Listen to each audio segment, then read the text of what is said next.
Halo, Assalamualaikum warahmatullahi wabarakatuh.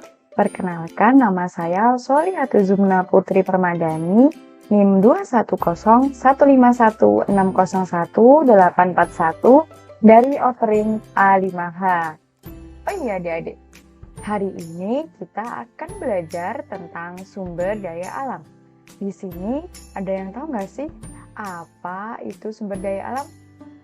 Yuk kita belajar bersama hari ini.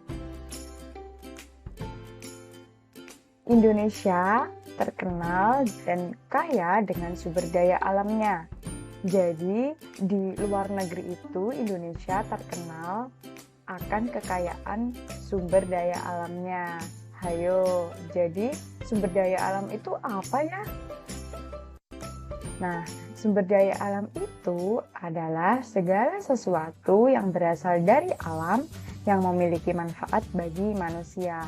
Nah, jadi sekecil apapun itu, jika berasal dari alam dan bisa dimanfaatkan oleh manusia, berarti itu dinamakan sebagai sumber daya alam.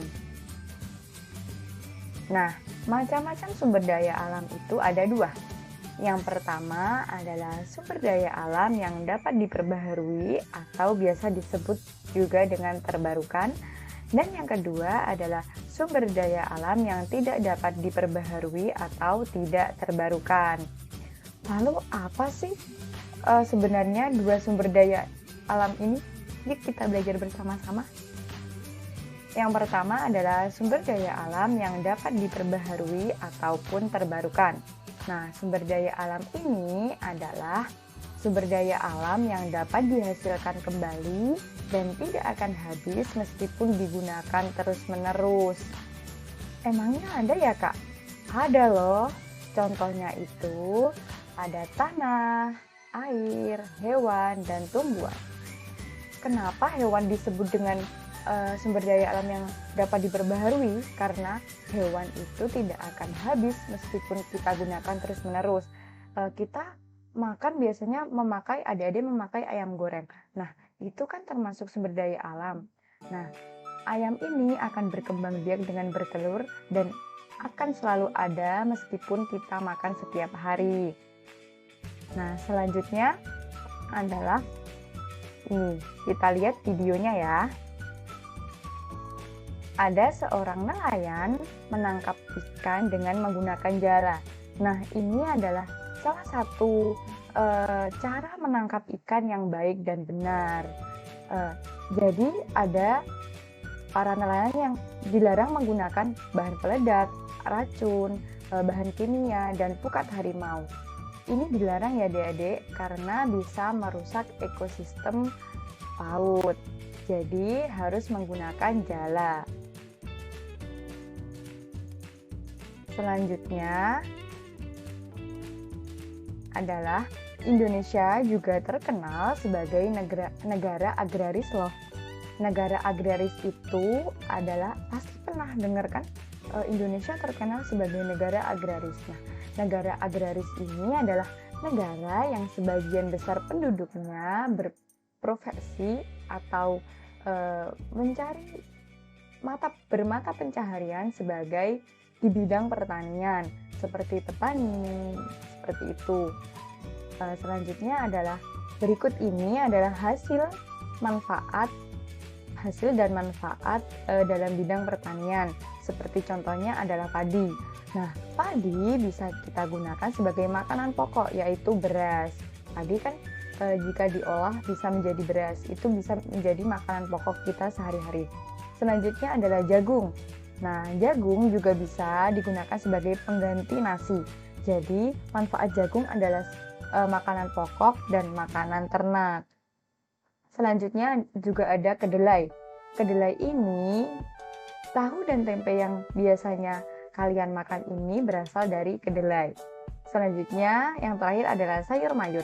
Sayur mayur ini dimanfaatkan untuk menjadi lauk makanan. Nah, kalau hasil sumber daya alam dari perkebunan ini, contohnya adalah pohon. Kertas yang biasa kita gunakan untuk menulis itu diproduksi dari pohon. Selanjutnya adalah dari perkebunan lagi, ini ada biji tanaman jarak. Biji tanaman jarak ini bisa dimanfaatkan dan diolah menjadi minyak rambut dan minyak pijat. Nah, selanjutnya adalah hasil sumber daya alam dari kelautan, dari bidang kelautan, yaitu ada nih gambar nelayan sedang menjemur ikan asin. Nah, ikan asin itu biasanya kita gunakan sebagai lauk makanan. Selanjutnya, yang paling penting lagi adalah garam. Nah, ini masyarakat Indonesia banyak sekali pengimporan garam dari Indonesia ke luar negeri karena Indonesia merupakan salah satu negara penghasil garam. Nah, selanjutnya yuk kita belajar materi macam-macam sumber daya alam yang kedua, yaitu sumber daya alam yang tidak dapat diperbaharui atau tidak terbarukan.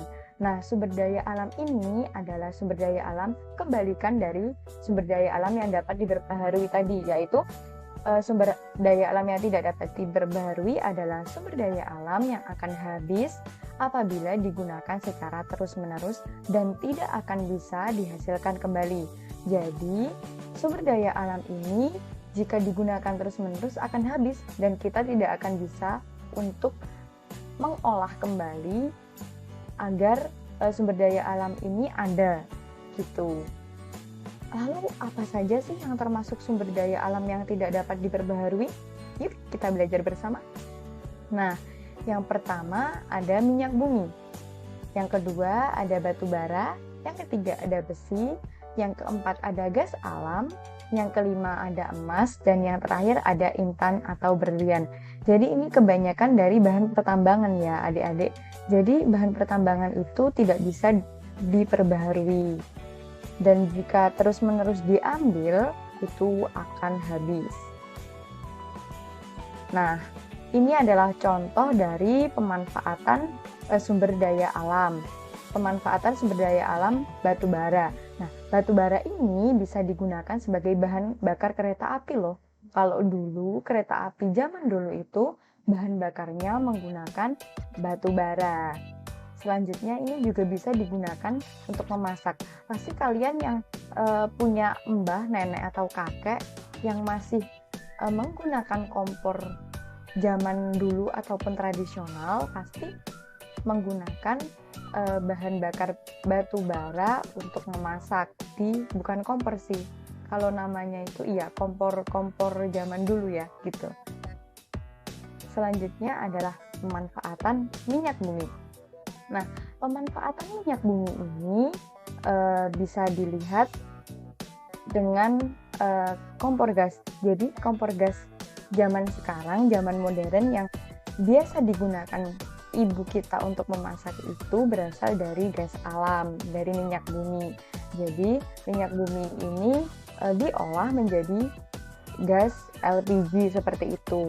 Selanjutnya minyak bumi juga digunakan sebagai bahan bakar kendaraan, bensin, pertalite, pertamax itu di minyak bumi yang diolah menjadi bahan bakar. Selanjutnya yuk kita lihat salah satu video tentang menjaga kelestarian lingkungan. Nah, yuk kita lihat video pembelajaran tentang menyayangi hutan. Aduh, capek kalau setiap musim hujan kebanjiran seperti ini, Pak. Dulu, waktu hutan di seberang desa itu masih subur, gak pernah kita kebanjiran seperti ini. Iya, Bu. Lah sekarang, setiap musim hujan kebanjiran. Bagaimana nggak banjir, Bu? Lah, wong sekarang hutannya itu gundul. Orang-orang yang nggak bertanggung jawab itu menebang pohon seenaknya sendiri. Lah giliran banjir begini kan warga desa di sekitar sini yang susah. Banyak bangunan yang rusak, jalan kampung juga rusak.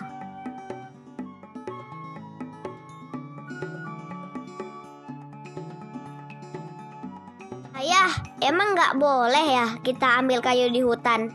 Bu guru bilang hutan itu boleh kita ambil kayunya. Bisa untuk membuat meja, kursi, lemari, untuk menambah penghasilan warga ya.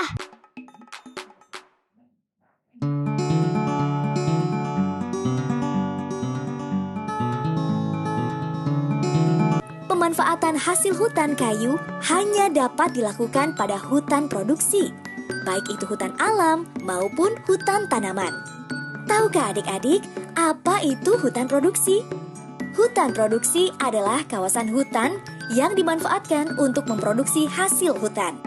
Kegiatan pemanfaatan hasil hutan berupa kayu hanya dapat dilakukan jika memiliki izin usaha pemanfaatan hasil hutan kayu atau IUPHHK. Masyarakat berhak untuk memanfaatkan sumber daya alam hutan sesuai dengan ketentuan yang berlaku. Hak memanfaatkan sumber daya alam hutan harus diimbangi dengan melaksanakan kewajiban untuk melestarikan hutan ya adik-adik. Berhak menebang pohon-pohon di hutan, tapi juga berkewajiban menjaga kelestariannya.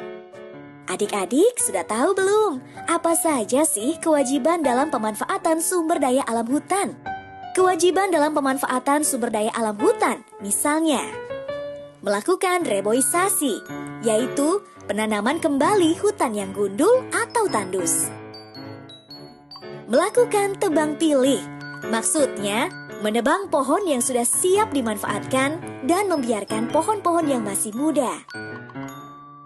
Melakukan tebang tanam, ketika menebang pohon, kemudian diikuti dengan menanam pohon di tempat yang sama. Pemanfaatan sumber daya hutan yang memperhatikan keseimbangan antara hak dan kewajiban akan berdampak positif bagi masyarakat.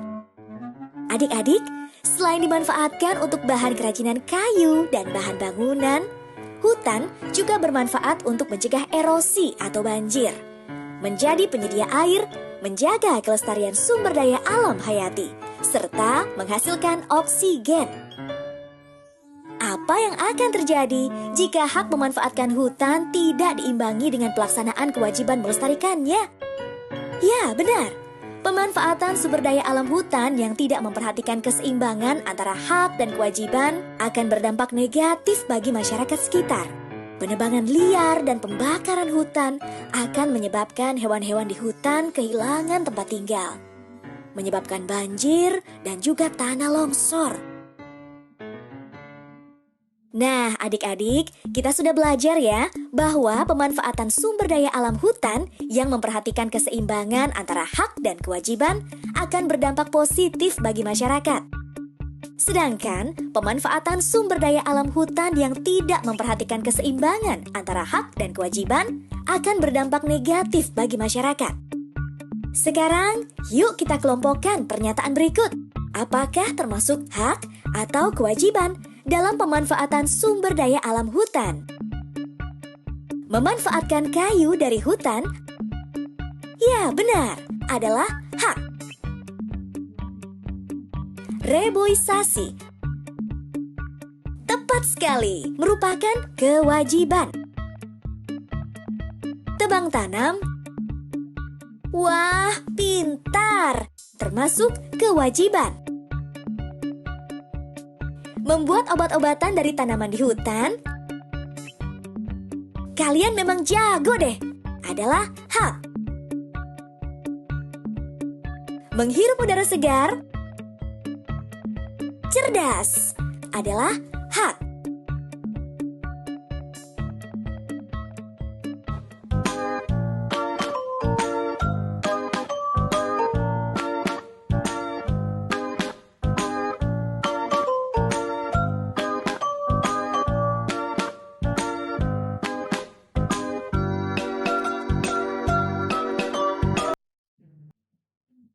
Nah, sudah kita lihat ya tadi berbagai manfaat yang bisa dimanfaatkan dari hutan dan apa dampak jika kita tidak menjaga hutan. Mari lindungi lingkungan kita agar kita tetap sejahtera dan bisa menikmati sumber daya alam sampai kapanpun. Terima kasih telah mengikuti pembelajaran hari ini. Sekian dari saya. Wassalamualaikum warahmatullahi wabarakatuh.